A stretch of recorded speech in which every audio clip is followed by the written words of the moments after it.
Podcasting, it's a word that you may have heard but do not know what it means and how it all works. NBC5's Charlie Wojciechowski has all of the answers. Hey everybody, it's Chris bringing you the Croncast. From the basement of their suburban home. This is my only way of revenge. Chris and Betsy Smith are leading a radio revolution of sorts. But they had purple corn. Really? Yeah, now tell me that, I'm not suffering some long-term effects because of this. Their show goes out not over the airwaves, but over the internet. Chris and Betsy are podcasters. We started the shows with a sock over a cheap microphone as a windscreen, and then eventually I got in trouble for buying, the rest of the equipment that you see.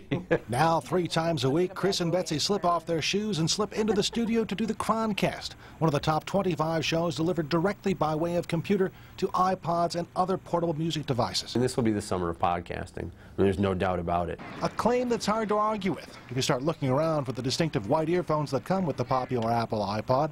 A recent study found that 22 million Americans own iPods or other MP3 players, and more than 6 million have listened to podcasts. It's kind of like TiVo for your iPod. You're able to record digital professional content from big companies like NBC and Disney. You can listen to it at any time. What makes podcasting different is that you subscribe to the shows you like. The new technology behind podcasts gives you the ability to subscribe to podcasts that you like. So say I enjoy hearing the Wall Street Journal every morning on my commute to work.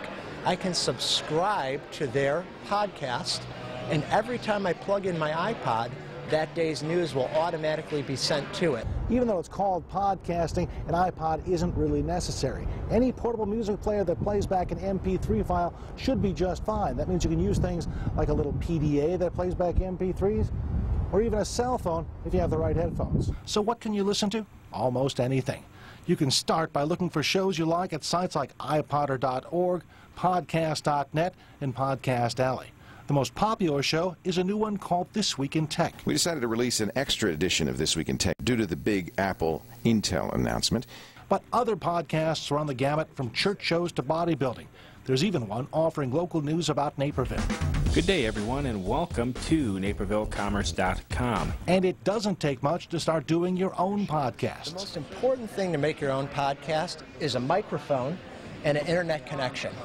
Now, a lot of folks have microphones built into their computer right now, but if you're looking for a little bit higher quality, you're going to want a third-party microphone to plug in. And companies like Chicago's Pale Groove Studios are springing up to help novices and businesses who don't want to do it themselves. But back in Naperville, one of the country's top podcasting couples say they have no idea how popular their show would be. I didn't think anyone would listen. I mean, who wants to listen to two married people on a cul-de-sac pushing 30, grieving their coolness. But apparently, there's a huge segment of population out there. In Naperville, Charlie Wojciechowski, NBC5 News.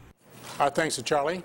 Each week, NBC5 produces more than 20 podcasts, including our daily news report, Nasita Quant's Health Watch, and Target 5, and the Weekend Web.